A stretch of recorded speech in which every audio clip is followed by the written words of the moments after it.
I'm going to look at some books today. First two are from Arundel Overman. I've got the newest edition of the illustrated Sworn Book of Pope Honorius and the illustrated Black Dragon. Let's see if I can find a light or something to turn on.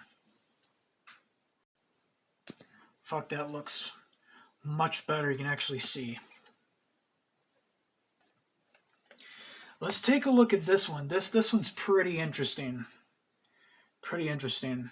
I got a lot of mixed feelings about these medieval books, and there's a lot of different theories surrounding the creation of the Grand Grimoire, Book of Pope Honorius, the Black Dragon, the Gamorreum Verum.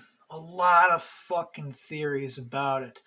One of them is that these were written by witches. These were written by real pagans, real Luciferians, real devotees of Koronos, the Horn God, real European pagans that had to go underground because of the Catholic Church. They were forced underground, so all of their invocations to all of their spirits and their archetypes and local divinities have the Judeo-Christian method of sigil torture, of binding to a triangle with the names of Yahweh, the names of the Christian God, and binding and restraining it there. So they could write these books on magic. They could secretly put their magic and their gnosis out there without getting killed by the church. Another theory is that this is all Solomonic magic, and if you've been watching any of my last videos, I used to be against sigil torture. I used to be against Solomonic magic, restraining with god names, but there are some fucking entities, there are some fucking beings in the universe that absolutely should be restrained and should be fucking bound and chain rattled with the names of God. You know, entities like fucking Guland, Frucicer is another one. Just really nasty spirits that do need to be restrained and there, because if you don't, I mean, look at the Black Death. Look at what these fucking spirits can, if let loose on their own on the world, the fucking havoc and destruction. Look what fucking hit in 2020. The third and most probable theory, and I like this a lot better than both of the two theories combined, is it's a little bit of both. It is a catalog of pagan spirits. It is a catalog of Kabbalistic and Klepothian spirits. It is a big, giant, just eclectic bunch of different spirits. It was a collaboration there. I've heard that these books were actually commissioned. They were commissioned by the elite. They were commissioned by like wealthy Gentile families and wealthy families in Europe. And of course, you know, the Catholic Church, the Jewish Communist Church, they wanted more power. They wanted power. So they had a hand on this too. And each of these spirits have their own tradition. They do go back a long way. Some of these spirits there, you even look at the Goetia there, Duke Agri's Old Man Riding the Crocodile. What the fucking crocodile symbolism goes back to fucking Egypt. One of the first Egyptian deities was a crocodile god. And then, so there are animistic elements, there's shamanistic elements, there's European pagan elements, and there's just all this fucking just stuff, all this big you got this big fucking smorgasbord of different magics and different currents and different traditions that go into these books. Let's take a look at this one first, the Illustrated Grimoire of Pope Honorius, Hieronymus Adam edition, interlinear, French to English, translated by Bart Delaplanque. I probably butchered that name. Bart Delaplanque, or whatever, with an introduction by Arundel Overman. This is going to be interesting.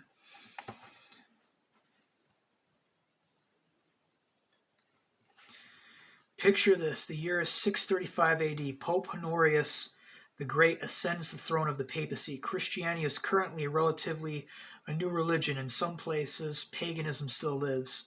The Pope, fearing the pagan magicians, decides to form his own rival branch of magic. And to do this, he commands that all the Christian magicians within this domain gather in Rome and bring with them their books on Christian magic. After a long and perilous journey, the magicians are assembled, and the Pope demands from each of them to display their magic skills. Among the magicians to show their powers is a magician named Hieronymus Adam, a forest-dwelling ascetic who has developed a method of conjuring the demon kings of the four directions and the 7 demons associated with the days of the week. First, Hieronymus demonstrates how to invoke a power into the book and consecrate it like a host, and it makes the hexagram of King Solomon. Then, standing in the magic circle in the center of St. Peter's Basilica, Hieronymus and the Pope conjured the demon of Saturday, known as Gulan. Yep, I was right. Fucking Saturnian Glyptothic spirit. And the spirit Gulan talked to the Pope and resisted his power. Then, following is a record of the conversation. Gulan first appeared in the form of a handsome man made of golden light. Pope, I have conjured you in the name of Jesus, etc. Reveal to me your power. Gulan, I have come not by the power of your God, but by the power of your own soul I have been brought here. Pope, lies! We know that our God is infinite, all-powerful, and commands all spirits. Your God, Gulan says, your God is only one spirit among many, and did not create the sun, the moon, and the heavens and the earth. Pope, if that is so, then why have I come into power as the leader of the church? Gulan, your power is only for a time and for a season, and then it will burn out like a candle, and the old gods will once again be returned to their rightful place. Pope, if that is so, then why have you come before me, and why are you bound by my power? Gulan, I have come before you to make you a deal, a trade, a bargain, a pact. I have come in the name of all those spirits which you call demons of fallen ones, cast out of heaven.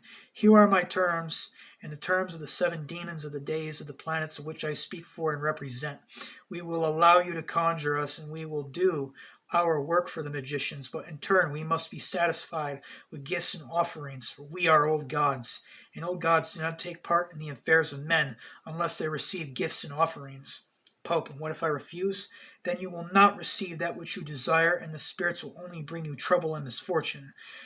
With that, the spirit disappeared. The Pope, arrogant and self-righteous, commanded Hieronymus Adam to conjure the demon again. The words were spoken once again. The demon appeared.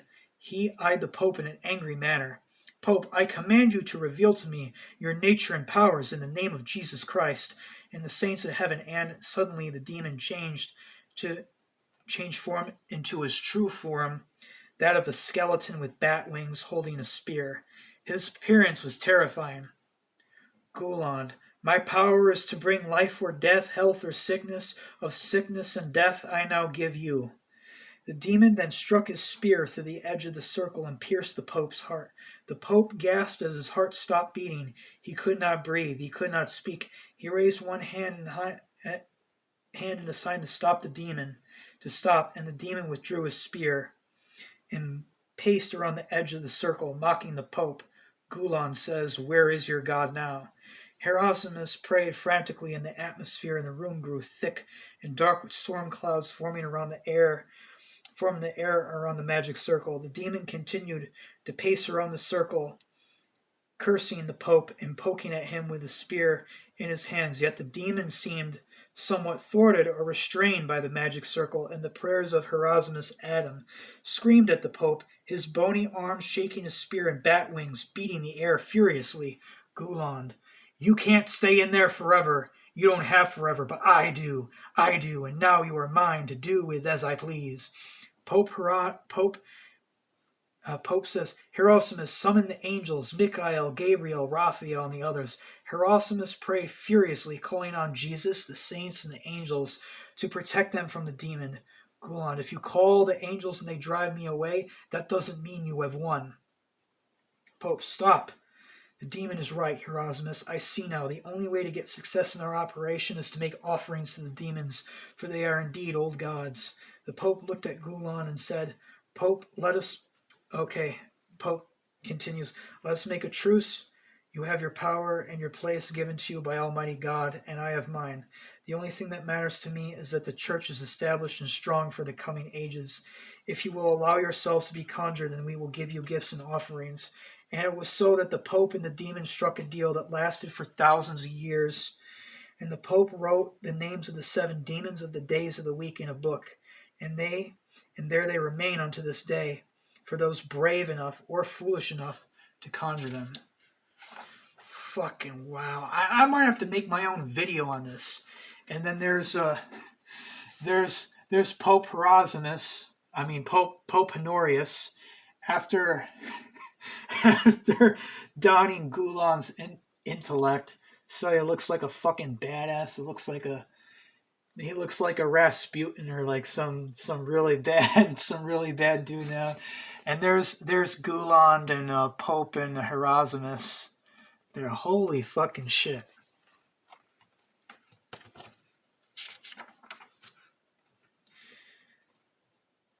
Whew. Wow, and we're not even in the introduction yet. We're not even fucking introduction yet. And then, of course, Hydorian script, or Theban, named after Thebes. I'm pretty sure Thebes of Egypt. You see these fuckers in the Vatican there. When they conquered, when they raped and pillaged and burned all the pagans, they stole all their books too. The fucking Vatican has like 50 fucking miles of bookshelves. 50 fucking miles of shelves. 50 miles of fucking bookshelves. And some of their shit you can never see, okay? This is what they allowed, okay? So the Goyim... they didn't want us to have this. If they had their way, there wouldn't be any of this. There wouldn't even be Goetia, Gemor, and Verum. There wouldn't be any of this out there. But thanks to the Renaissance and thanks to Lucifer, the Horn Gods, and thanks to the gods of freedom, we did have a Renaissance, and we did have the founding of America to break free from the tyranny, the communist dictatorship tyranny of the Catholic Church, and we now have access to this kind of stuff, this kind of knowledge. This is what we're like allowed to have, but there are books there. I'm fucking sure of it. If you were to go with the Pope there with Christopher Lee, and I have heard conspiracy theories that the great and mighty Christopher Lee was allowed access to the Vatican libraries. He was given a tour. And he was allowed to look at some of the selections that they allowed him to look at there. But I'm pretty sure if you were to go with the Christopher Lee or go with the Pope, you could find books out there like bound with human skin. Like you could find fucking books bound with baby skin. Like really, really spooky shit. You could find really crazy shit out there that you're not going to find in any occult bookstores, that you're not going to find. And what's really tragic about it, it's all stolen knowledge too. There is a website that opened my eyes. It's called Exposing Christianity. It's the sister site to the Joy of Satan website, and that's what really opened up my eyes. And a lot of the stuff there is these great libraries. The Library of Alexandria was burned to the ground. All these great libraries were burned to the ground, and knowledge was stolen and appropriated. Now, these catalog of diverse and eclectic spirits all over the world there. I got my mixed feelings. I haven't really made up my mind on exactly what the fuck this is yet, but definitely the 7 days of the week. That's the Klipothian. That's the night side of Kabbalah. That's the night side of the Tree of Life, of course. Just like there's the 7 planetary spirits, the Olympian spirits. There's the 7 Christian archangels of the days of the week, and then there's the 7 demons of the days of the week. But all that's like fragmented. That's all like fucking fragmented in fractured gnosis that even goes back to the previous civilization before ours. But there's some of the magic circles, like cowering behind the names of Mikael, Raphael, etc. I mean, when you do have interface with these entities and spirits, I mean, having those archetypes, having those energies around you will give you some degree of protection.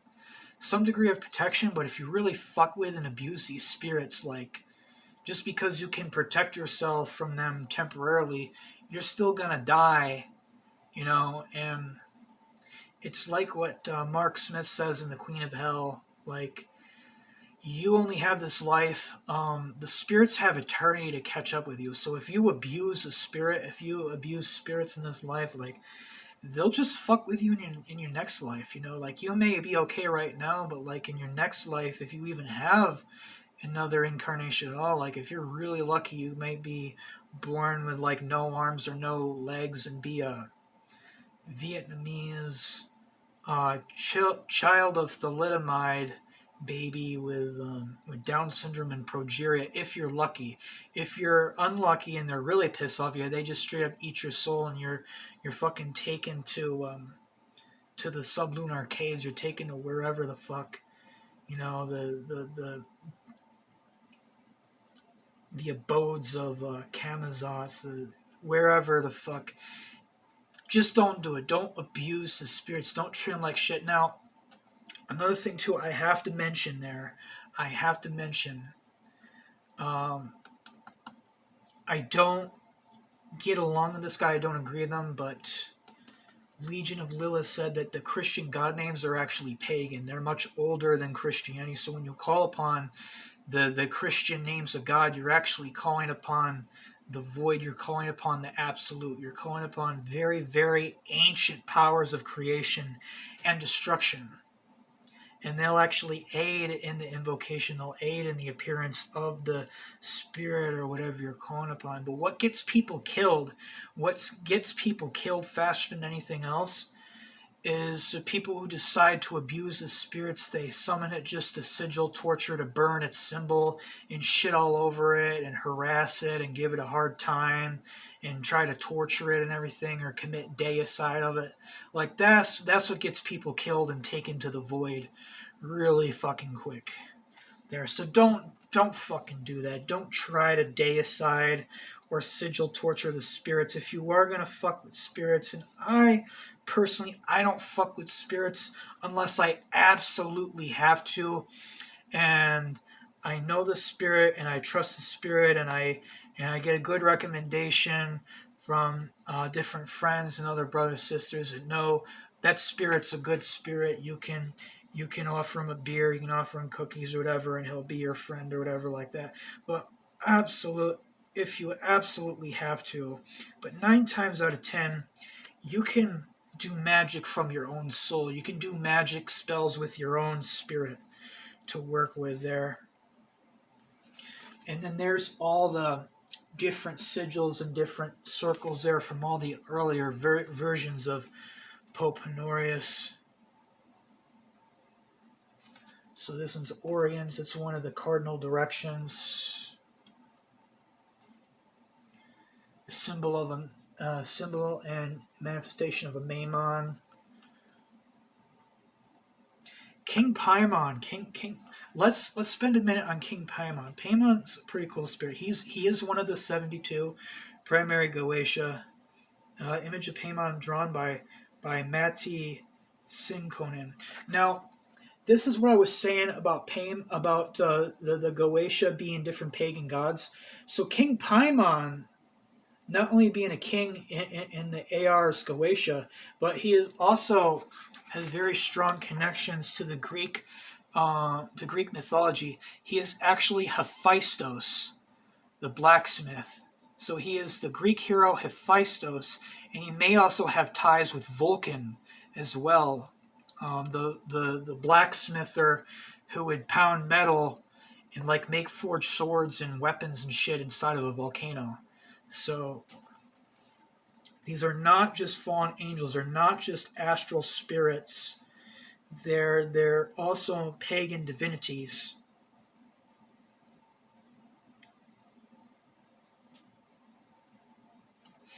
And here's another one of Lucifer as a boy holding a rat. I have no idea. Don't ask me what the symbolism of him holding a rat means. I don't know what it means, but like I said, if you want to know more about it, go purchase Queen of Hell, go purchase The Red King by Mark Smith, and you will learn very, very quickly the many endless faces, endless masks of the horn god of witchcraft, the horn god of the witches, who has many faces. Karunos, the goat, the horn god, Shiva, Pan, the dragon, even Christ, even the Christ figure is a Luciferian archetype, because Lucifer means bringer of light. So in the light Luciferian tradition, Jesus Christ might actually be Lucifer. Jesus might be Lucifer, not the biblical churchianity Jesus that says, be my slave or I'll burn you in hell and bring everyone before me and slit their throat who wouldn't have me in the Lord. Not that fucking Jesus, but the Gnostic Jesus, the Gnostic Christ, who was more of an Apollonian, solar kind of figure, who taught magic, who taught Qigong, who taught the Kundalini, and taught raising of the inner serpent. Those people. And each one of these symbols has their own mask behind it. So if you were to use each of those different symbols of Lucifer, you would get a different Lucifer. It's still the same Lucifer, but you would get a different manifestation every time. There's Fremos, the ladies' man, the ladies' goat.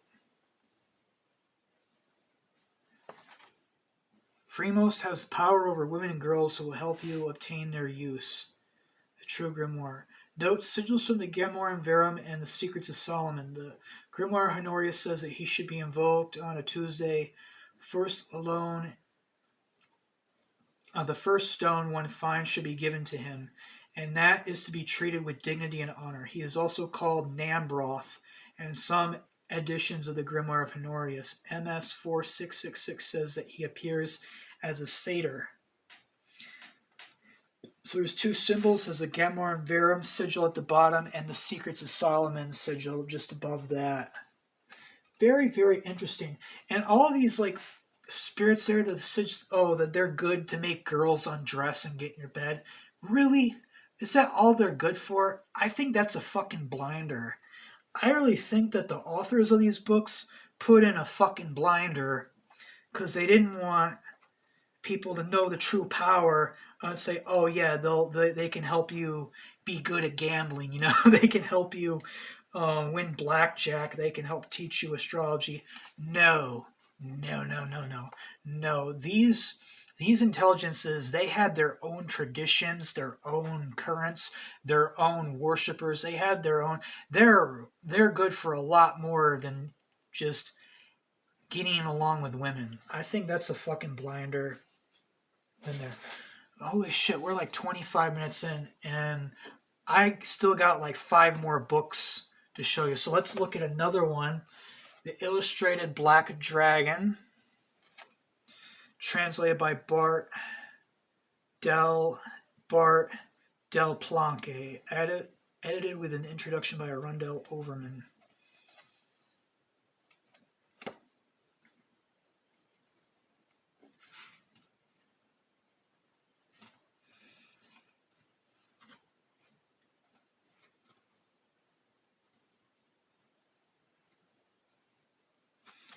Picture this.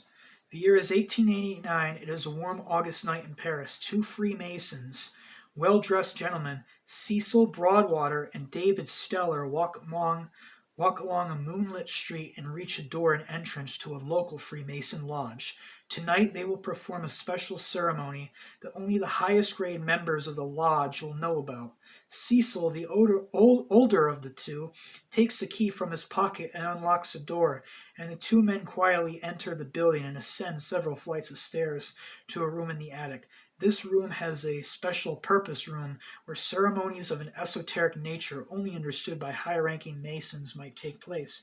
Tonight's work was to be off the books, meaning not a part of the regularly scheduled Masonic meetings.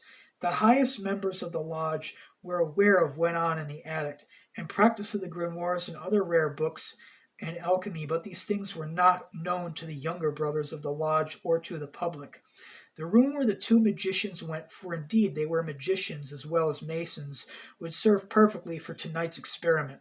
It was known only to high-grade masons and was high up in the building, and the lodge was closed. These two had permission to use the room, but Cecil was a master of the lodge. The two magicians had determined to summon Lucifer himself, to ask him questions. Cecil wanted to ask concerning the state of their souls, sin, salvation, and David wanted to ask about the nature of the universe. They go to the needed room. It's high up in the building in the attic, and the lodge is closed for the day, so they are not worried about anyone hearing their voices, and they are far from anyone who might disturb them. No one will know that on this hot August night 2 ordinary-looking and well-respected gentlemen would set out to conjure Lucifer himself. Moonlight shines in the window of the attic room. The two magicians light some lamps and candles. In one corner of the room is a bookshelf filled with grimoires and otherwise banned and forbidden books. On the table is the book they will be working from this night, The Black Dragon. Along with the book is a special wand made of hazel, and with 2 branches at the end of a fork. The tips of the wand are covered in metal, a small cage with a mouse, and it also sits on the table, and a few pieces of chalk as well. Following the instructions of the book, the younger magician makes a magic circle on the floor with the chalk that says written around the circle, "I forbid thee, Lucifer, from entering within this circle." Good luck with that. In the name of the Most Holy Trinity. The two magicians that enter the magic circle with Cecil holding the magic wand with a forked tip in the book, and David holding a censer with smoking incense and the mouse by the tail. Cecil opens the book and starts invoking the spirit. He knows what he is doing. This is not his first time conjuring a spirit from a grimoire. He begins the conjuration of Lucifer. I conjure you by the living God, by the true God, by the holy God. And God said, and all things were made. He commanded, and all things were made and created. Nothing happens. The magician continues. I conjure by an ineffable name of... I'm not going to say it because I actually don't want spirits to appear right now. Eloi, Elim, Sadeh, Lux, Adonai, Emmanuel, Melesius. You get the picture. Use your imagination. Something's coming out. There's a rumbling sound, like the voice of thunder in the distance. And by the names of Jehovah, Sol, Agla, Riphosaurus, Ariston, Orphatel, Phaeton. Phaeton is actually one of the names of Lucifer in the Conjuration of Lucifer in the Grimoire and Verum. Epreto, Ogia, Sepraton. Strange knocking sounds are then heard within the walls, and the timbers of the building are cracking through. Nothing breaks. Cecil and David pause for a moment to listen, and Cecil continues to read. On Paracharam, Teros, Rubipheton, Simulaton. Not going to read all that. The light in the room seems to grow brighter and darker. The atmosphere becomes thick and it feels crowded, as if there are many spirits in the room, and they are suddenly gone. Cecil continues, Whether you have come, or are you to send me another demon, come in beautiful human form, without any ugliness, to answer the real truth of all that I shall ask for, without having power to harm me in body or soul or anyone else. Then nothing. The room is quiet. The two magicians are standing alone with the burning incense and candles, and the light of the moon shining in the window. What now? In frustration, Cecil sticks the metal tips of the wand into the flame of a candle at the edge of the circle, and then with a bang, boom, Lucifer appears in a cloud of smoke. He takes the form of a teenage boy with small horns, dressed in a business suit, and his face is angry with glowing red eyes. It scares David, and he drops the mouse, which runs off into darkness. The magicians dare not leave the circle, and then Lucifer angrily questions them as to why they have invoked him. And like I said, if any of you are really known and get to know Lucifer in his true power, you'll understand he's not pissed off that they're invoking him, but he's probably pissed off that they're abusing him and commanding and poking and prodding him. You know, if I was a high level, powerful astral deity or astral spirit, I wouldn't want people poking and prodding me. Cody, I command you. I torture you in the name of Yahweh. I'm gonna blast you with my fucking athame. I'm gonna sigil torture if you don't show up this minute. Like, am I gonna want to answer that? Fuck no. All right. There are some spirits you can get away with that. There are some fucking spirits that actually need to be sigil tortured. Some of the lower parasitic, more parasitic and more predatory demons, they do need some restraints on them. But mighty Lucifer himself, no, you don't abuse him and expect him to be happy when he shows up. No, he's going to be pissed off. But let's continue.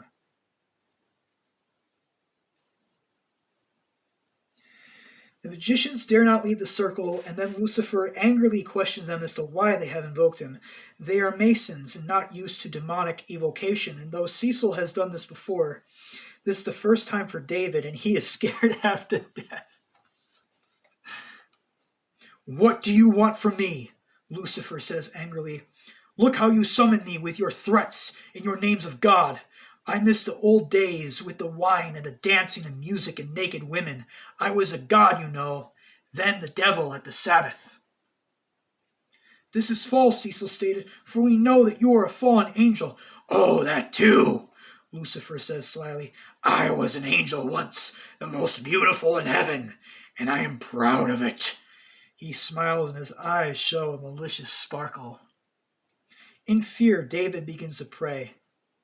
Not my will, but thy be done, O Lord. And the devil mocks them both, then saying that they really want their own will to be done and that they cannot deny it. And that is the fucking truth.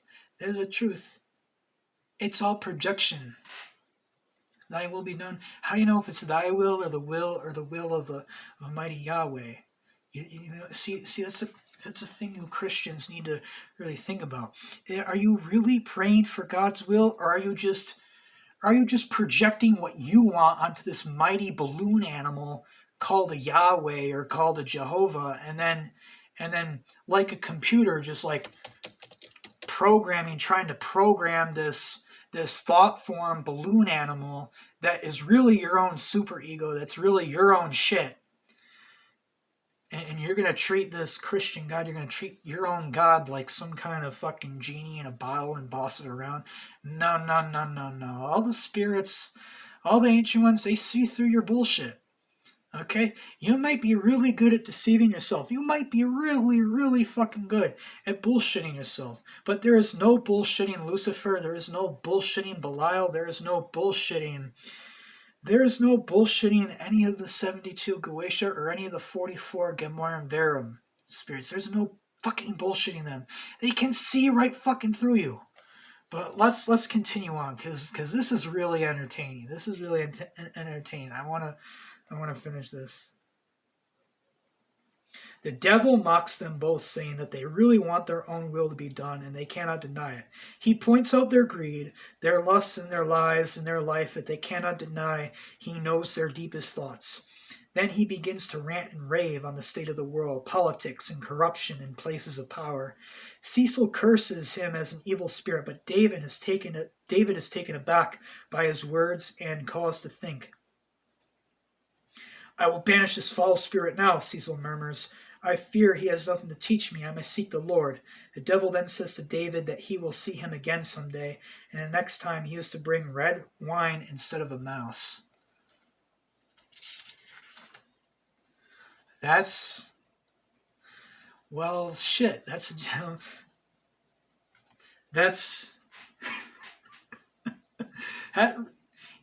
That does sound like something Lucifer would say. And there's a very beautiful illustration here of Cecil and the other guy, Cecil and Mason.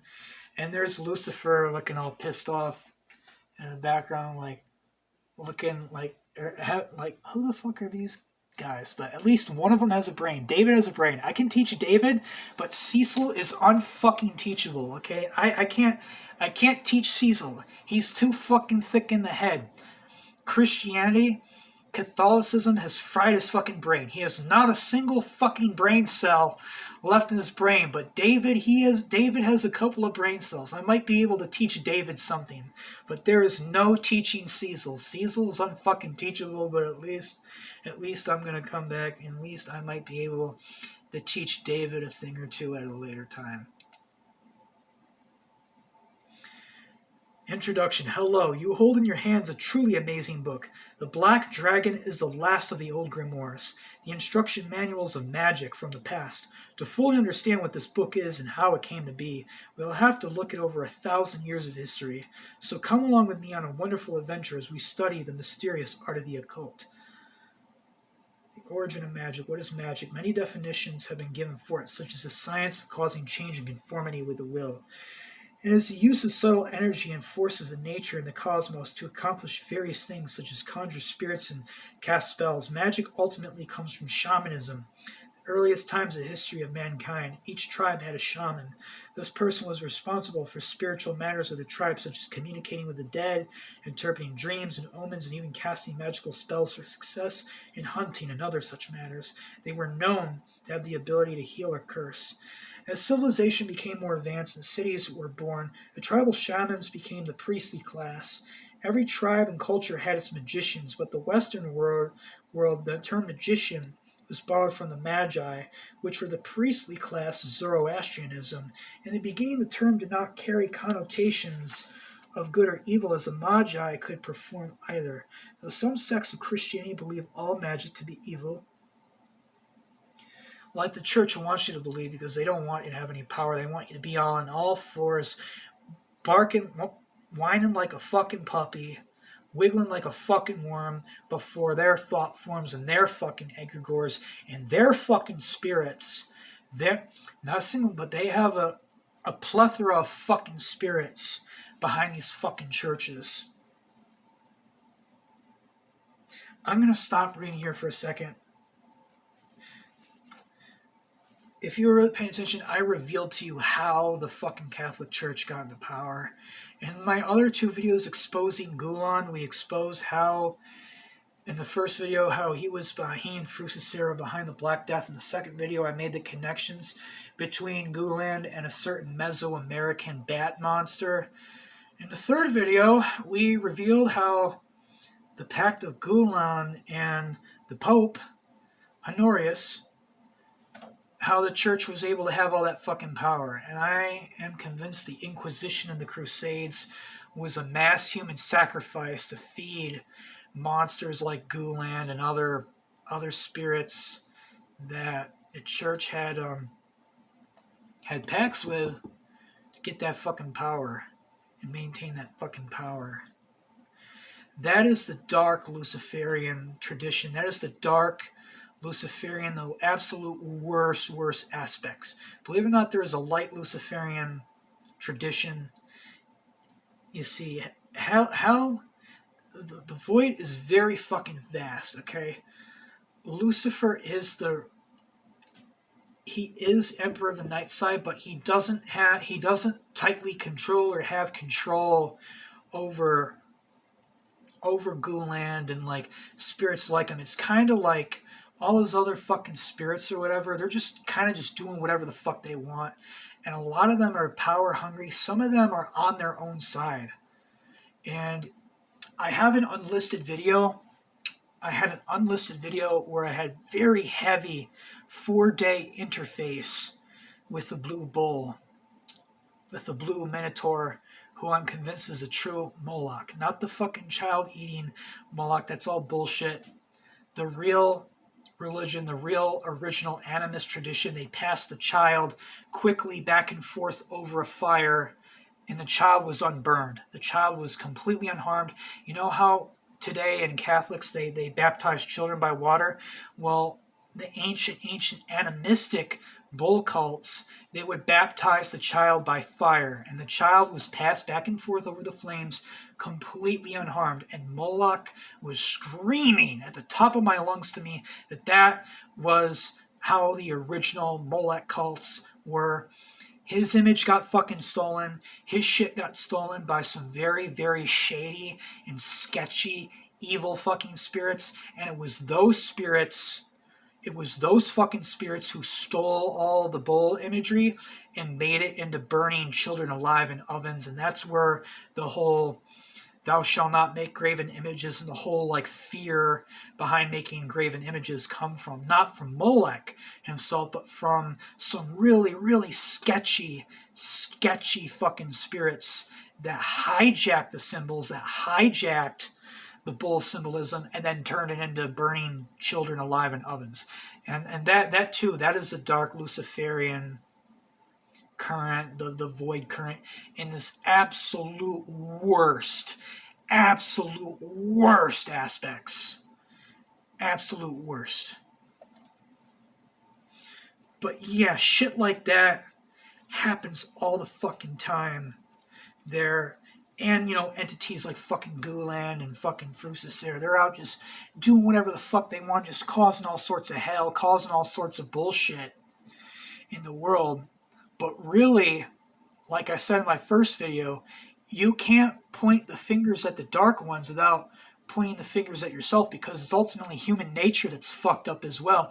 It's human nature that is subject to corruption, that's subject to temptation by pathology, that's subject to temptation by predatory impulse. Without being said, there's a lot of fucking information in this short little book there. Are there illustrations for the spirits?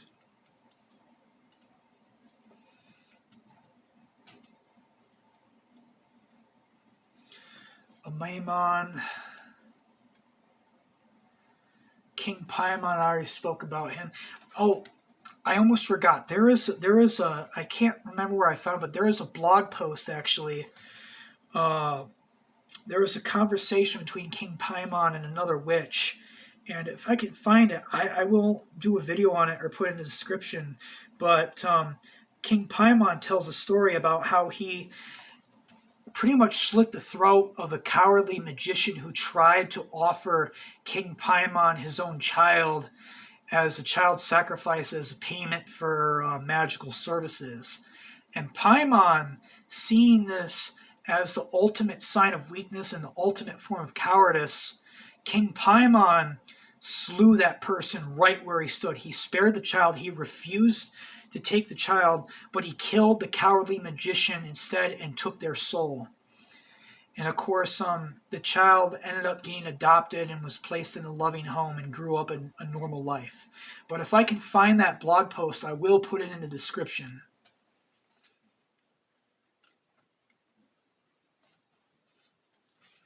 Oh, and we can't forget Picard. Picard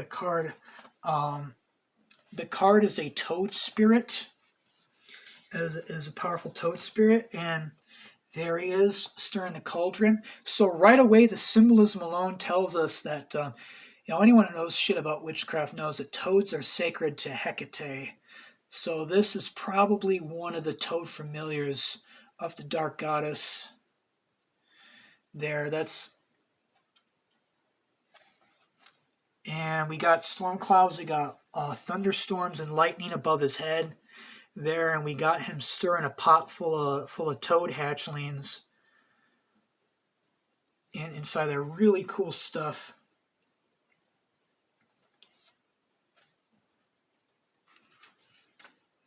Picard is a demon described in the Keys of Solomon as having power over winds and storms. He causes hail, storms, rain by means of malefic curse that he composes with stewed toes and other drugs. Dictionary Infernal, 1863. The illustration of the toad represents Picard. Grimoire of Honorius said that he should be invoked on a Friday and offered a nut.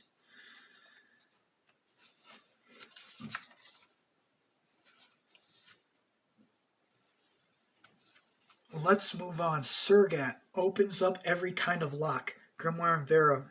The Grimoire of Honorius says that he should be invoked on a Sunday and offered hair of a fox, even though he demands a hair of your head. It also states that his office is to discover and transport all treasures and perform anything you wish. There's Surgot from the Grimoire Verum. Fuck you, go on, you mass murdering motherfucker. But on the next page, here's a picture of Surgot. The wolf with the key. More keys and lock symbols. Have you noticed that these spirits there? They're all keys and lock symbolism. They're all Sargatanas with the keys dangling from his goat horns and everything. Like this is all like Hecatian magic. This is all like having to do with the soul and alchemy and transversing the inner and outer planes. Really, really cool stuff. I'm going to have to do a separate video. I got a bunch of books, more books from Baron and Baronessa Aragni. If I can keep this under an hour, I'll just read like a paragraph or a sentence from each of the books and try to rush through them real fast. Or maybe I should just hold off and make another video entirely.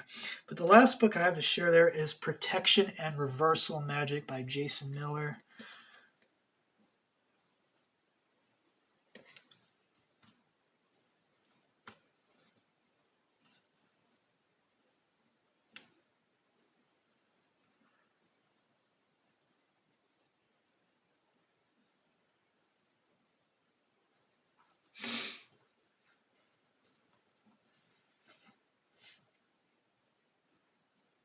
So this book is all about protecting yourselves from spirits and psychic attack.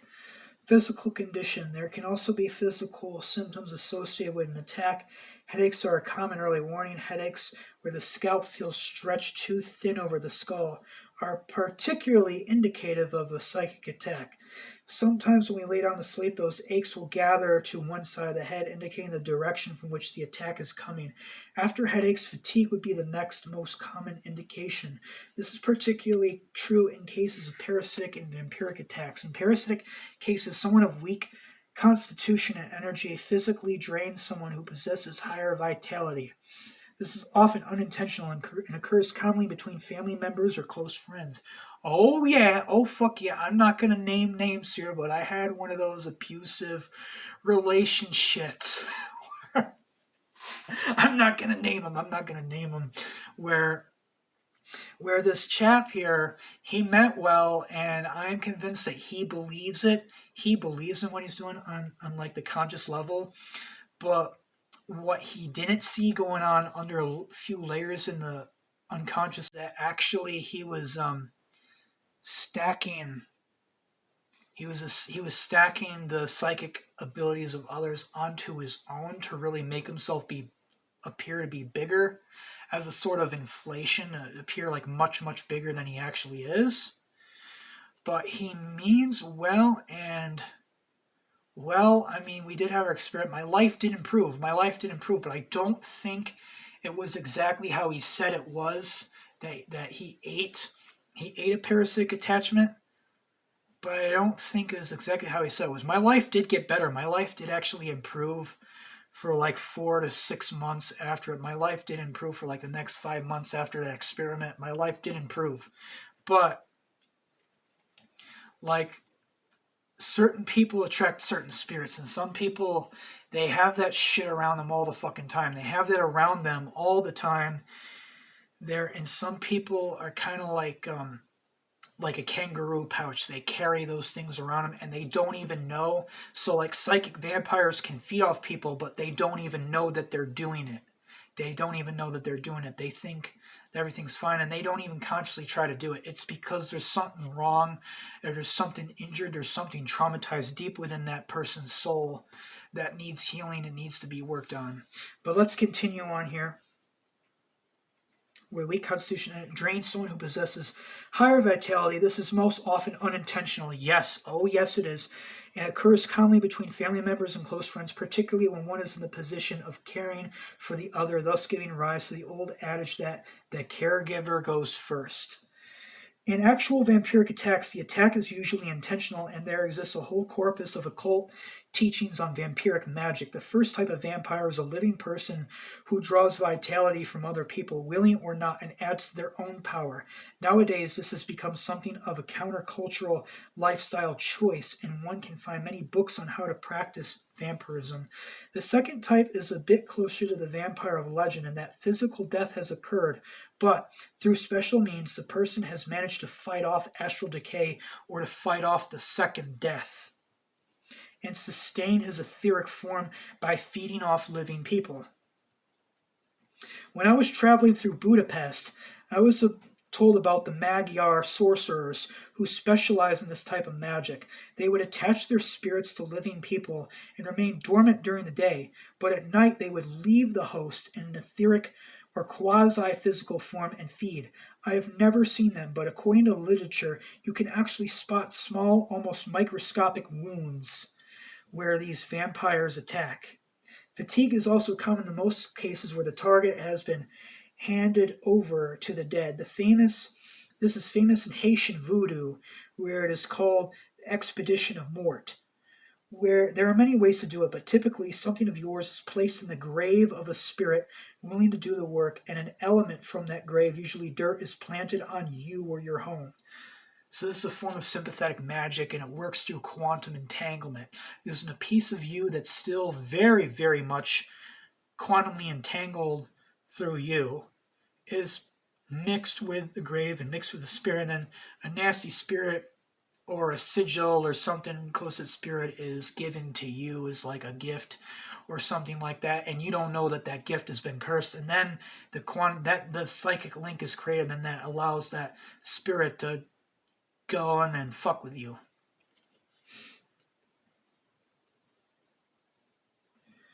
They have entered the spirit of the dead, have entered the sphere of the living. This is that manifests as terrible fatigue, which eventually leads to overall breakdown. You find that you cannot stay awake, even though you've had a full night's sleep. When you are in bed, your sleep is so troubled that you get no rest. Left without treatment, this curse can lead to death. When spirits are used in attack, or when they themselves are on the attack as in a haunting, the most common complaint I heard is that a weight is on the chest when sleeping. Oh yeah, I know what that fucking feels like. It feels like there's like a weight plate, like a barbell plate on your chest or something, or you'll get sleep paralysis. Yeah, it fucking sucks. This is sometimes called hag riding and occurs so commonly that there has recently been a study or the phenomenon by a professor at the University of Pennsylvania. Sometimes feeling of sexual aggression accompany this sensation. It is also not unheard to develop bruises from being attacked during the night. I have witnessed these bruises arrive without physical cause when keeping a vigil over a friend one night about 10 years ago. All of a sudden, persistent illness can also be the result of an attack, from a sudden but simple flu to serious cancer to completely undiagnosable illnesses. Curses have the power to affect the physical shell directly. In all these cases, medical attention should be sought, if only to treat the system while your occult defense treats the cause. So this is all about attacks, different curses, stuff, and there's tons of protection ritual.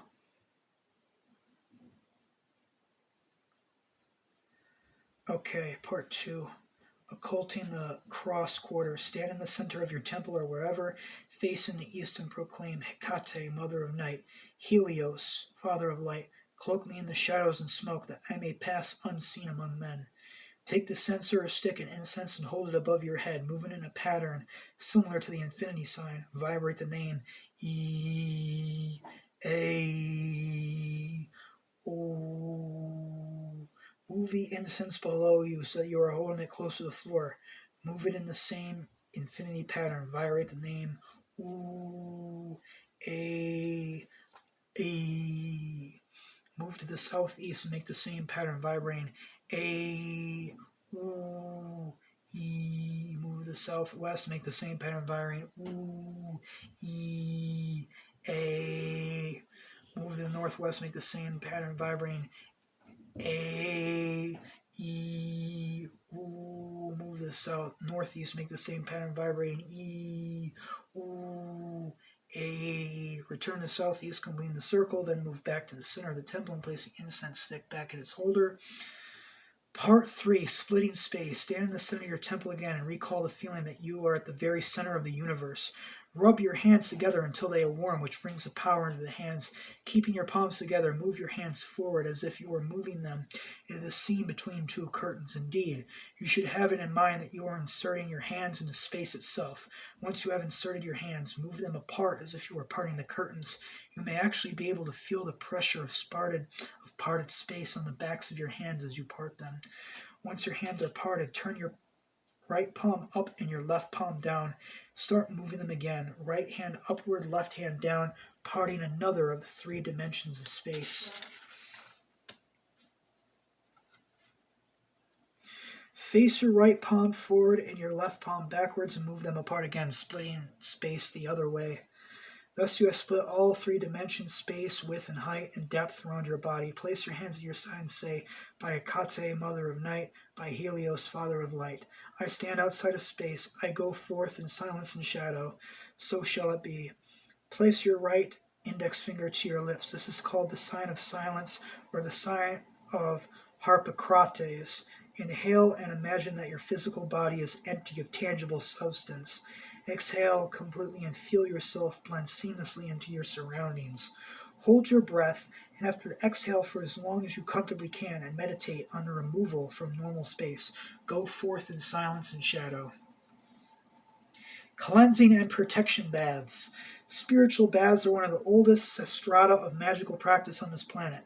From time immemorial, sacred baths have been believed to clean far more than just the body, and the purity of water used in conjunction with certain herbs, minerals, and oils can yield very potent results. We see evidence of sacred baths mentioned far back as the Sumerian hymn to N.A.A, and we see its practice reflected everywhere today, from the Christian baptism to the health spa. All over the world are places of power dedicated to magical bathing. Varanasi's Ghats on the Ganga River, Hades' waterfall of Swat Diao, and the bathing pool of King Arthur's courtyard in Glastonbury. While some Western practitioners seem to skip bathing and purification in favor of far more energy-based practices such as banishings and shields, the magical bath is an important way to ground your magic onto the physical plane, achieving more tangible results. There is no better way to cleanse yourself of negative influences, and I recommend that ritual bathing always be a part of whatever plan or defense you employ against troubling forces. The first consideration when putting together a bath ritual is the water itself. Traditionally, you would use water from a natural source, such as a spring or a lake, or water collected during rainstorms. If you live near a sacred spring or water, then it is an ideal source of water. But the general idea that the more natural the source of water, the better. That said, I will admit that most of the time I end up using tap water and suspect that most of my clients do as well. It is far better to use tap water than to not take a bath at all. I was going to fucking say that too. I mean, if you can get like spring water or lake water, do it. I mean, does it really make that much of a fucking difference? Not really. I've taken all my grounding baths with tap water, which is hot water out of the faucet. What you are going to want to do, you're going to want to get any kind of kosher sea salt, okay? Do not use regular ionized sea salt. That's been chemically processed, and the way they harvest it is very violent. They use dynamite, they use explosions, and then it's processed through these plants and everything. It's been stripped of its magic. It's been defiled. It's been profaned. And do not use Himalayan pink salt. Do not use the Himalayan pink salt. There are various Abrahamic gangs that have no respect for the salt, and they too use explosives and very, very harsh chemical processing to harvest it. And that too is stripped of its magic. I mean, unless, of course, you know somebody in Tibet or the Himalayas or whatever, and you have a straight plug where you can mine it yourself from the caves. It's going to be like next to impossible. Try to find a kosher sea salt or a Celtic sea salt. I find Celtic sea salt and the kosher brand of sea salt works very well, because the salt crystal itself, that has a small electrical charge, very, very small electrical charge, and you have to empower it. You have to put your intent into it. It's programmable, okay? Salt is neutral. Sage is neutral on its own. All it's going to do is displace the energies, and if you don't put your own charge on it, the spirits can hijack it and make it so that it empowers them. So if you're smudging your room, you have to say, in the name of whatever the fuck you believe in is your whatever you decide is your oversoul. If you decide, if you feel really drawn to Kurunos, the horn god, then the horn god is your oversoul. If you call upon the prime creator or creator source, then the white stag of the higher force is going to be your oversoul. If you are a Hecatian witch, or someone of the left-hand path persuasion, then Lucifer or Belial or Hecate herself is going to be your oversoul.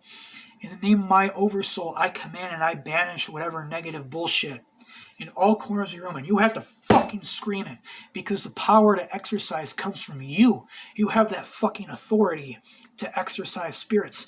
Gulan was telling the truth at the very beginning of the book of Pope Honorius. It said, no, it wasn't no Christian God that forced me here. It was you. You called me here with the power of your own soul. If you can call spirits with the power of your own soul, you can banish spirits with the power of your own soul. And of course, whatever names you employ or call upon, they're bullets in your gun and they will back you up. They will back you up and they will assist you. Now, a really, really powerful, like stupidly powerful, nuclear powerful ritual bath is the cleansing bath from Liber Falxifer 2. I shit you not. This is retardedly fucking powerful. Stupidly fucking powerful. Even if you just have one or two out of the ingredients, it is powerful. Let me pull it up for you. Okay, I got it pulled right up. This is the Liber Falxifer 2 PDF written by N.A.A. 218, who are the Temple of the Black Light. They were the misanthropic Luciferian order, the same misanthropic Luciferian order that John Nodveit of Dissection was a member of. Rest in power, rest in chaos, John Nodveit, wherever you are in the void, in the astral, the absolute. I pray that you are elevated, that you are empowered, that you're resting in peace and you find happiness. Liber Falxifer 2, Chapter 57, A Fortifying Bath. The fortifying bath is to be taken as a preparation before the more demanding and dangerous workings, especially before any form of aggressive sorcery, or before all rituals connected to the commanding of the dark dead and other such unruly shades or spirits. The fortifying bath grants a protective spiritual armor that is placed upon the outer layers of the soul, and endows, besides a potent martial empowerment, also a dominating and commanding aura, all according to the attributes of the black and green of the plant elements employed. So for those of you who don't know what that is, okay, you notice how in the animist religions, everything was considered conscious. Every rock, every stone, every pebble had a soul. The trees had a soul. Each individual blade of grass had its own soul. So likewise, that being said, if it has a soul, then there is an oversoul or a spirit, a primary intelligence that rules over the oak tree.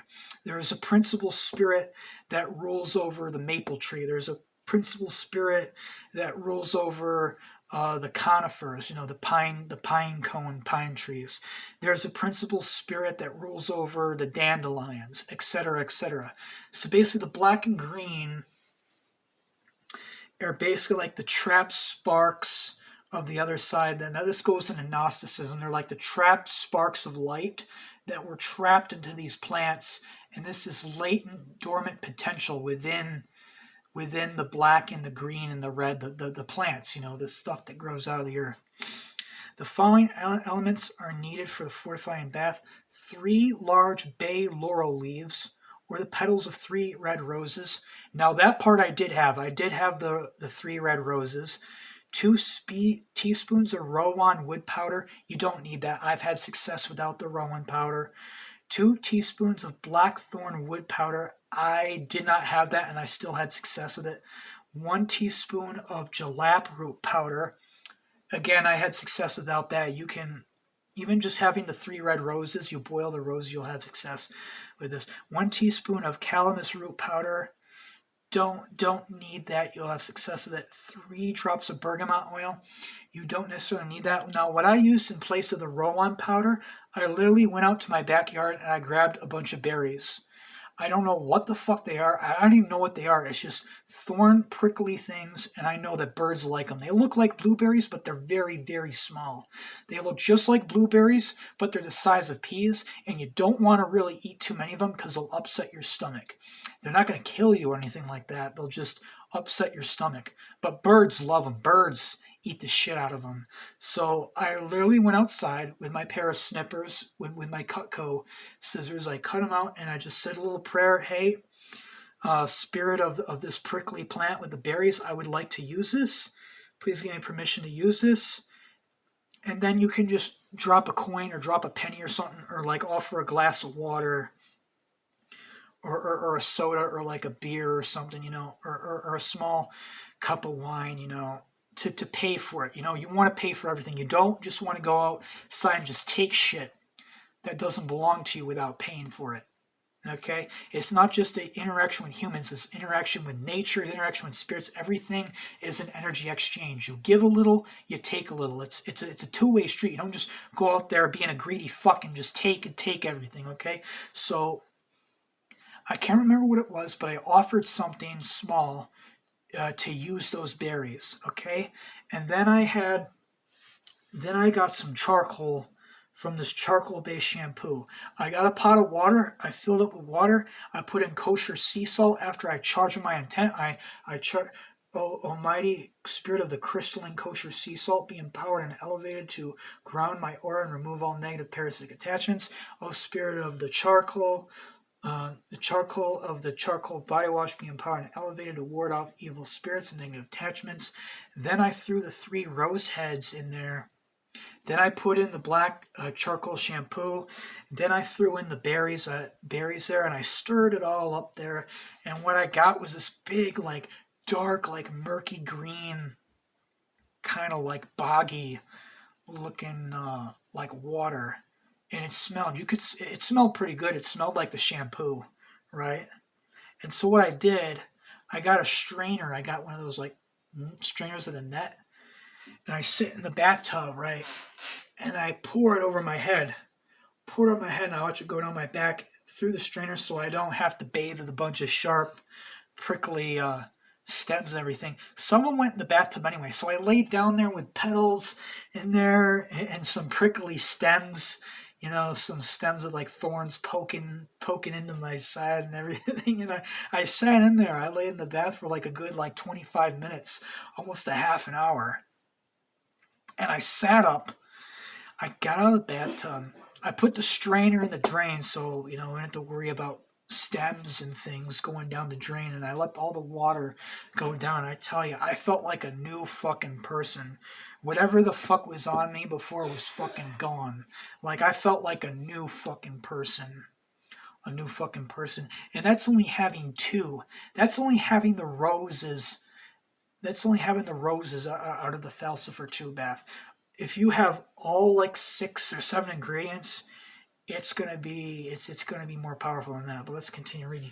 With some slight changes, the following bath can be consecrated either through the grace of Cain or Kalmana. This is done simply by replacing the bay laurel leaves with red rose petals and using Kalmana's key sigil of dominion instead of Cain's key sigil of power upon a candle lit upon the bowl. Consecrate all the elements according to tradition and conjure all their black and green to grant their full empowerments. When all plant elements are fully in spirit and ready, place them in a bowl and pour circa half a liter of boiling water over them. Place in a white plate as the lid of the bowl, and upon it light a red or purple candle with Cain's key sigil of power or Kalmana's key sigil of dominion. Pray to the master or to the lady and ask him or her to grant you the fortification, strength, and power and protection you need to endow you with a dominating and commanding presence before which both the shades and the spirits of the living and the dead shall tremble and obey. Contemplate the power of each plant element used within the powerful and power bestowing infusion, and pray again to each of the spirit and ask them to lead their ablutionary blessings to you, and then leave the candle to burn until fully consumed. When the candle is burnt all the way down, the infusion is ready to use. Now, I didn't do that part. I just boiled it for like 25 minutes. I did charge the animistic spirits, the black and green of the salt, of the charcoal, and of the rose petals. Like I said, you don't have to be initiated in the Canaanic current. You don't have to be initiating this particular pathway in order to use it. You can adapt some of this stuff when it comes to like ritual baths and stuff. Just show respect, okay? Don't abuse it. Don't fucking be a greedy fuck and just take it, all right? Just show some respect, and don't abuse it. Don't be a greedy fuck. You'll be okay. Filter and remove all the coarse elements from the infusion. Pour the strain extract back into the bowl, and once again put on the white plate as its lid. Take the bowl to the bathroom and place it in an elevated position. Shower first your body and cleanse it of all physical impurities. After the mundane cleansing of the body, fill the bathtub with moderately hot water. Take down the bowl, remove its lid, pray over its contents once again, and envision its spiritual essence ablaze with red or purple flames. With me, I visualize it as blue flames, this blue hellfire, washing away all parasitic attachments. Depending on if a red or a purple candle was used during the empowering of the infusion. When ready, slowly pour the infusion first over the left shoulder, then over your right shoulder, and finally pour the remaining part over your head. Lie down in the bathtub with closed eyes for circa 15 minutes. Immerse your whole body 7 times completely under the water and feel all the strengthening power imbue your astral shield, endowing it in a fierce, commanding, and dominating glow of fiery red or royal purple. Feel and envision how the magical infusion grants you to the protective fortification and empowerments you need. Take in the power that you are immersed in fully and give praise to the master or to the mistress of all black and green. Step out of the bathtub and let your body air dry. Let the water in the bathtub go down the drain and know that all the powers it contained are now vested upon you. Light a red or purple candle on the altar as a votive offering to Master Cain or Lady Kalamana and give thanks for the fortifications and victory, bringing blessings you have received. Empowered, go forth and initiate your follow-up workings or do whatever else it was needed that you needed to be fortified for, and you shall succeed, command, and conquer.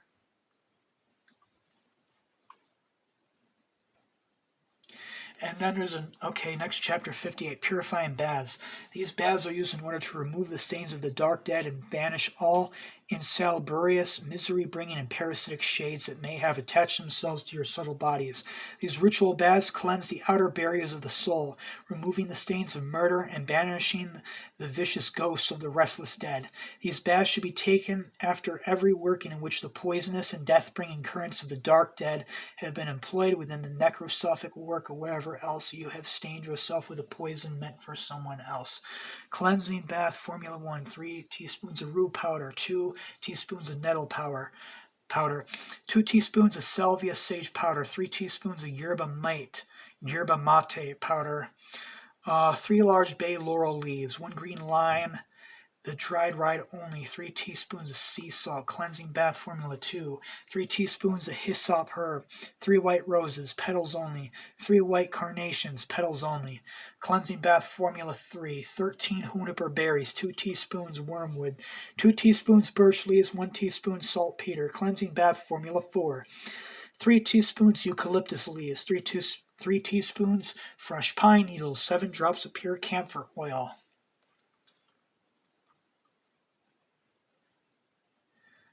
Consecrate all the plant elements according to tradition. Place them in a bowl when they are ready to be fully inspirited. Pour circa 1 liter of boiling hot water over them in the bowl and pray over the infusing mixtures and ask the black and green to grant you the purifications you need. Place the white plate on the lid as a bowl to make a makeshift lid and light a small white candle marked with the key sigil of protection. Pray to Sancte Cain to imbue the infusion with the cleansing power you wish to employ and ask him to grant you the purifications you need.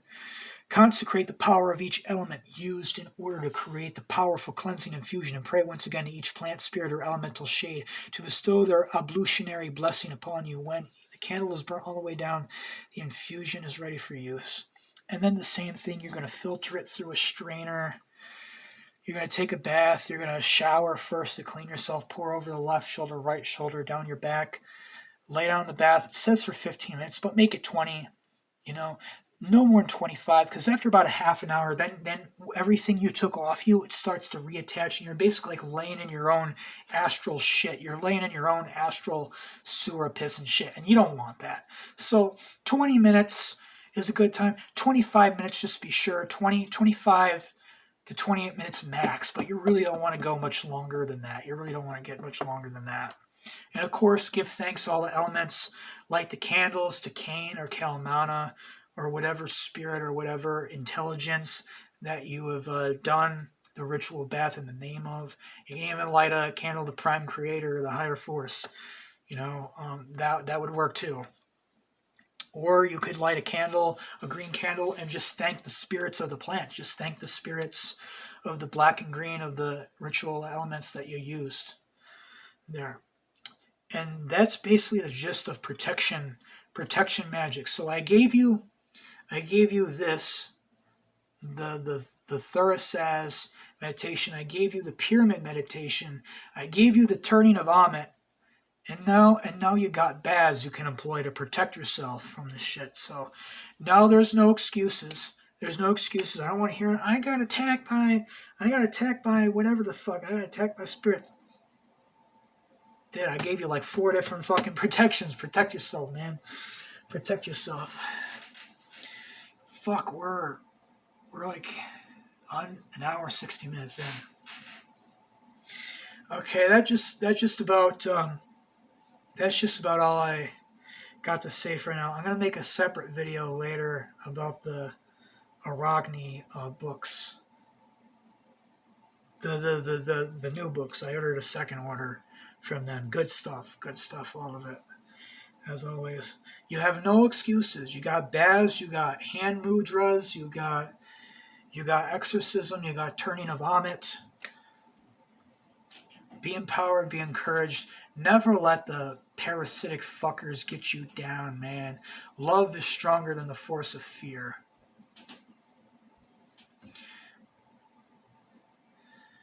Fuck fear. Fuck negativity. Sanguine Gnosis. Ave Lucifer. Long live the horned gods. I pray to the beauty beyond beauties, to the beautifully terrifying white stag, the mercy beyond mercies, to cleanse, to benedict, to bring good fortune and good luck. And I pray to the wrath beyond wraths, as the black dragon, the black stag, Ganungagap, to harshly turn away all parasitic and negative intelligences. Turn back, thou fucking Amit. There are no souls for you here to devour. Turn back, thou devourer of souls. You shall not enter here. You must leave here immediately and go hungry. There are no hearts. There are no souls for you here to devour. Everyone in my household is righteous. I have passed the scales of Anubis. My heart is lighter than the feather. Turn back, thou fucking Amit. There are no souls for you here to devour.